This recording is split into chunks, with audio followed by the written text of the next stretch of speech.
What's up guys, Theo here with week 3 of the NES. Finally this video seems to be working, so I'm just going to try to muscle through this as fast as I can. This week we are taking on Nito, coach of the Miami Heatrans. We've battled them a couple of times on the channel before, including last season when they were like 3-0, or in season 2 when they were 3-0, so I know better than to take them lightly, and they have a very, very, very stelly team. So I'm just going to go ahead and kind of get through this as fast as possible. I went hard rain this week, so first up is Shell Smash Amistar with Swift Swim, Amistar with Shell Smash, Ice Beam, Ancient Power, and Surf. Focus Sash because he doesn't really have any rockers outside of Camerupt, and Camerupt typically doesn't use Stealth Rock. I'm not even 100% sure if Camerupt gets Stealth Rock, but it would be the only thing on his team that does. But max special attack, max speed, just basically meant to be Shell Smash. Once I get into the rain, I can pretty much clean up. Next up is Drizzle Pelipper with a Damp Rock, U-Turn, Hurricane, Hydro Pump, and Tailwind. 252 HP, 252 plus special attack, and 4 special defense. Basically just meant to be a rain setter that can hit pretty hard. As a heads up, I didn't exactly have a ton of time to be super creative with the EV spreads and stuff like that. I didn't have enough time to be able to really be creative with the sets either. I was out of town pretty much all weekend for my birthday camping trip. I'm uploading this hopefully on my birthday now. I've tried to record this like 4 fucking times to get it to work, so hopefully it'll be up on my birthday. But I was out of town, so this team's a little thrown together, I guess. But anyway, next up is a Sturdy Dawn fan with a Rindo Berry because I was pretty weak to grass type moves. I didn't exactly have like the greatest switch in for it this week, and honestly for just slapping a Rindo Berry on Dawn fan's not the best because I can't really do a ton back to tank growth. So I'm a little bummed about that. But basically if I can at least get a knockoff off, I can at least help it be weakened for the rest of my opponents and stuff. Next up, that didn't make any sense, sorry, I'm tired. Next up is Choice Scarf Jirachi with Iron Head, Ice Punch, Fire Punch, and Power Up Punch. Power Up Punch is meant for all the steel types that he didn't have this week, unfortunately. So mostly Iron Head, Ice Punch, and Fire Punch, which basically just means that as long as Mega Camerupt gets a little bit weakened, I can hit everything super effectively. And I can hit Camerupt neutrally, so that's good, at least.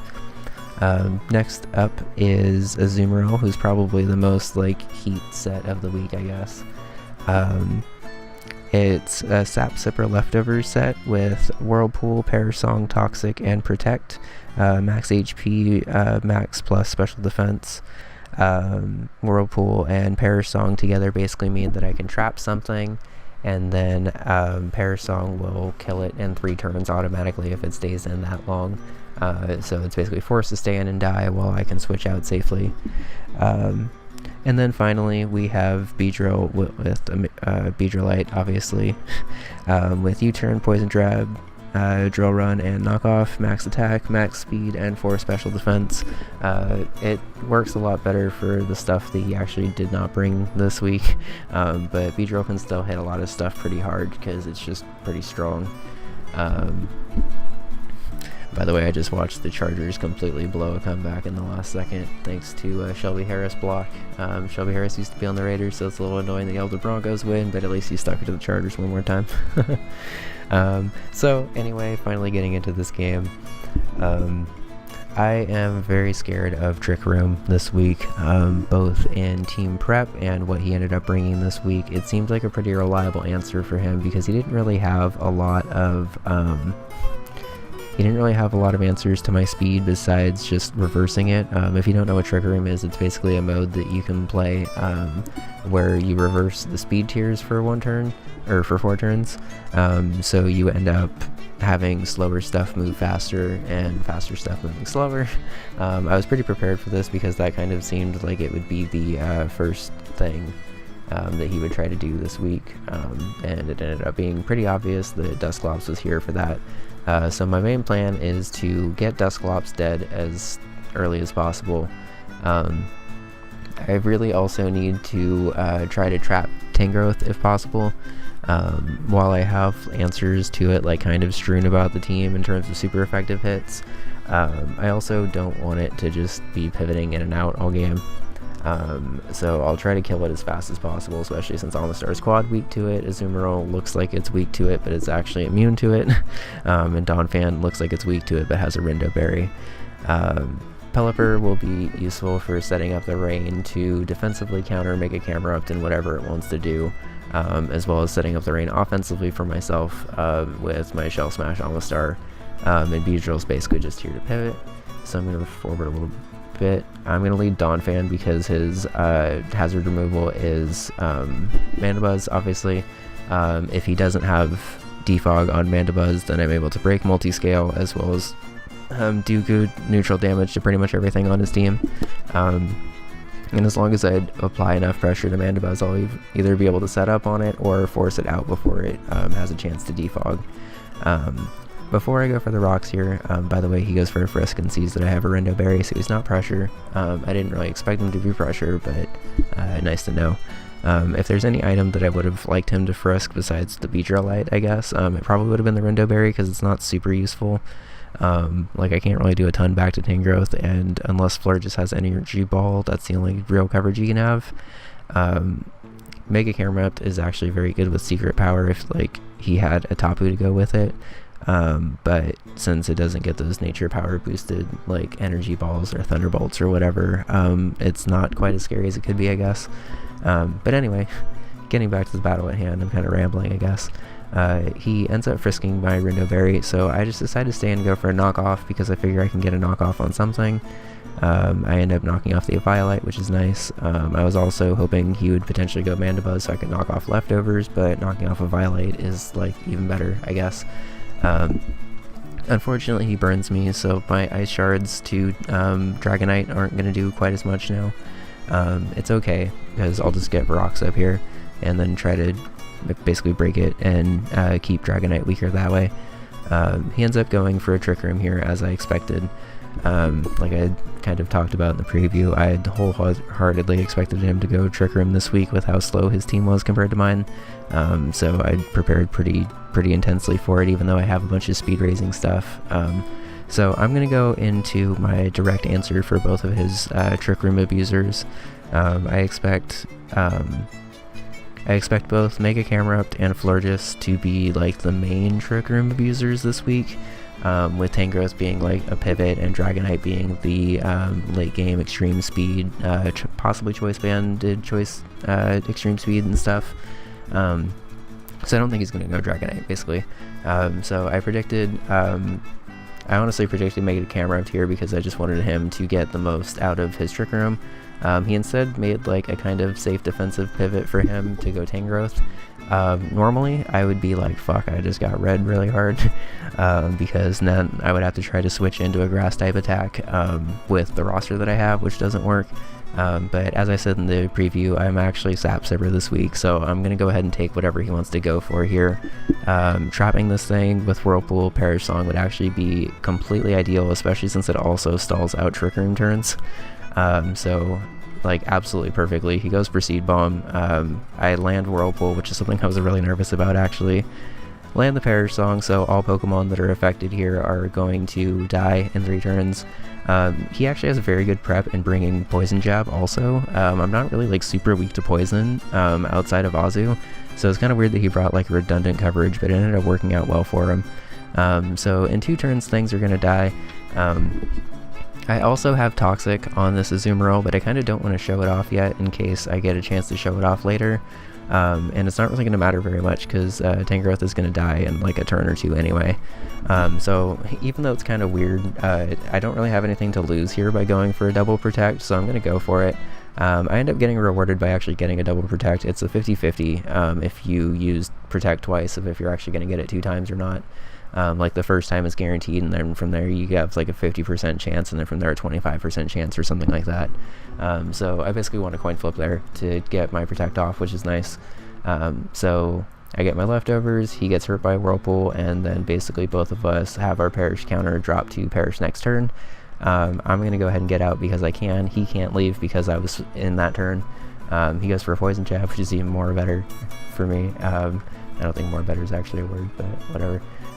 So I'm pretty happy with the fact the Tangrowth dropped pretty much according to plan.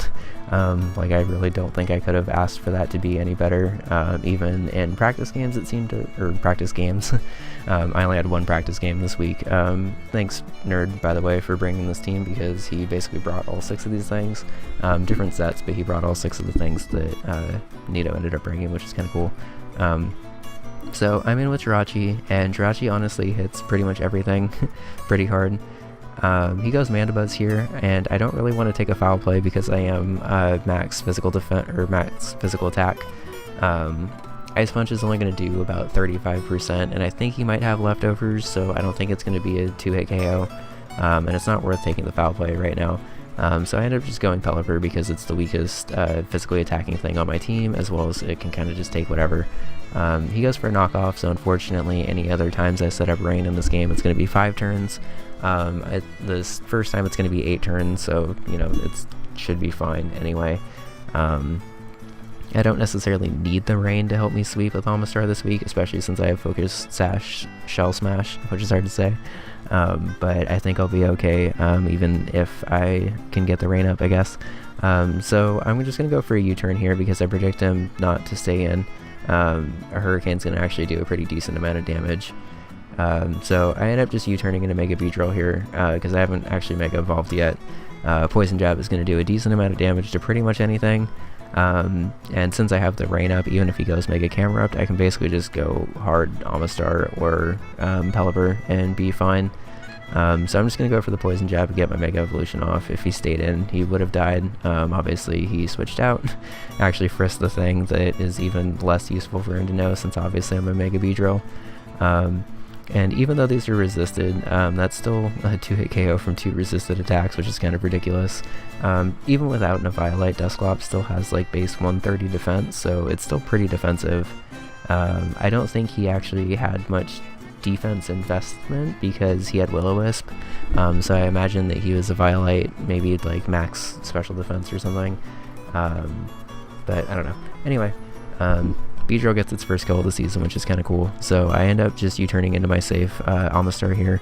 If he goes anything but Florges here, I can just Shell Smash and win. Basically, he makes the right play and goes Florges. I technically have a way to live here because I have a Focus Sash, and I can Shell Smash and then kill the Surf, but I don't want Dragonite to just come in and extreme speed me and pick me off. So I'm just going to play it safe and switch out into Azumarill in case he goes for Energy Ball, I guess. There's no reason for me not to Whirlpool and try to trap something here. He knows what I'm going to do, but it's whatever. So that sweet rain boosted Whirlpool, I guess, does 9% damage.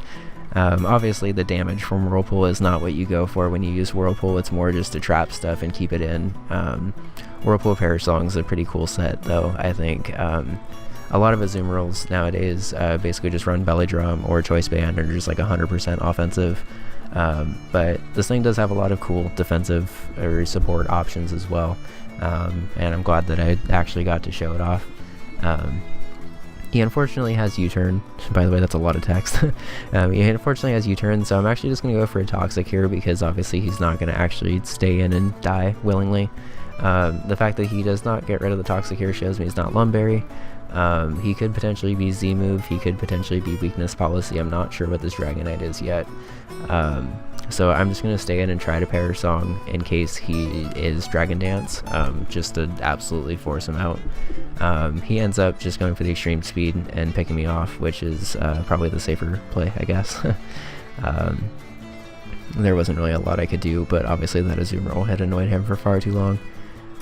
So I'm just going to go ahead and go with Jirachi now because I'm Choice Scarfed. He switches out and obviously doesn't want to take an Ice Punch. It's still neutral to Camerupt. I don't want to stay in obviously because both Fire and Ground are super effective against Jirachi. But it's nice to know that the next time Camerupt switches in, it can't actually take 2 Ice Punches. So I'm just going to switch out into my Gulliver here to just set up the Rain. He goes for a Substitute, which is interesting, so now I know that I'm just going to need to break this thing. I actually only have Hydro Pump, unfortunately, on Pelipper here. I want to go for Surf, but unfortunately I have Surf on Amistar instead of Pelipper here. So I'm just going to go for Hurricane because it breaks the sub. I'm a little surprised to see that he ran Sub Eruption, because in my opinion that seems to be a little counterintuitive of a set, mainly since subs take up 25% of your health and then Eruption does a little bit, like 25% less. Obviously this is meant to be a Trick Room abusing set where like he switched into something that was scary, got a free sub off, and then was just firing off Eruptions. But I thought it was a little interesting that he went with Eruption when I had like Rain as an option, and I guess I got lucky that I went like very, very hard Rain when he decided to try to use Camera Up against me. So Floor just comes in, and actually, because I'm assuming it's physically defensive, it can't take 2 Hurricanes like at all. So I'm just going to spam it off here. He goes for the Aromatherapy to cure up his Dragonite, but Pelipper gets his first kill of the season as well. Ends up dropping Florges, which is nice. By the way, sorry, I'm a little unorganized. This is a little bit later than I meant to be staying up, but I just wanted to get this recording done and the mic situation done. So I don't want to take a Thunder Punch, so I end up just going Donphan here. He shows Roost, which is interesting, so maybe this is a bit more of a defensive Dragonite. I was expecting offensive, but you don't normally see Roost on any Dragonite, I guess. So I'm just going to kind of spam Ice Shard, honestly, after I go for a knockoff here. I don't want him to be weakness policy, so I don't want to go for Ice Shard right away. He ends up being Yachi Berry, which is a little bit a defensive version, I guess. So instead of that doing 29%, it would have only done like 12 or something the first time. But Donphan did its job. It got up rocks, it kept up enough pressure to keep rocks up, and Dragonite's multi-skill's like pretty solidly broken. There's no way I can switch back in and Roost back up to full. Even if Mandibuzz gets rid of the rocks here, there's not really very much it can do. So I'm pretty happy with it overall. It definitely did its job this week. So now I'm in with Jirachi. By the way, sorry for all these red lines. I have to record kind of weird this week. So I'm in with Jirachi, and I can basically just spam Ice Punch now for the end of the game. Everything dies now, and Camera Up can't take 2, so I might as well just kill stuff off, I guess. Even if it goes for Foul Play here, it's not going to kill. He goes for a knockoff instead, which is even better for me, because I can mix it up if I want to. There's no real reason for me to, but I can if I need to. And I end up winning a pretty solid 4-0, I guess. This is one of the more solid battles I think I've had on the channel, even though I didn't really prep as hard as I probably should have this week because of my birthday stuff. It ended up working out really well. Good game, Nito. I think I kind of just hard countered Trick Room, and when I had killed your Trick Room setter pretty early, there wasn't really very much you could do about it, I guess. So I think it was just kind of a little bit more of an unfortunate matchup this time. But good game. I had a lot of fun. I'm pretty proud of myself for how I played this week. There aren't really a whole lot of plays I think I would have really done that differently, which is kind of rare for my channel. Normally I'm kind of like all over like trying to critique myself and make better plays, but honestly I'm pretty damn happy with how I played this week. So next week we take on the Ruin Hydreigons, coached by Snapperkins. They're also 2-1. Everyone in this league is like 2-1 right now, it seems. I'm 2-1 with a +4 differential, and I'm like tied for the last wildcard spot right now. Everyone is super competitive this season, so I'm gonna have to definitely prep super hard. There's a couple of things on this roster I'm scared of, especially Megalopony, because I know how awesome Megalopony is. Almost got it to be sort of MVP status last season, but I probably used it I probably didn't use it a couple of games when I probably should have. So I definitely am prepping 100,000,000% for Megalopony, and a bunch of other stuff too. So thank you guys for coming by. Drop a like and subscribe. And I guess have a good one. Next week we take on the Ruin Hydreigons, and it should be a really good game. And yeah. I guess I should say also, before I end this, thank you guys for all of the support on the channel lately. It's been really cool to actually have like steady support on the channel, even though my uploads haven't been super steady, and it just means a lot to me, I guess. So thanks. Bye.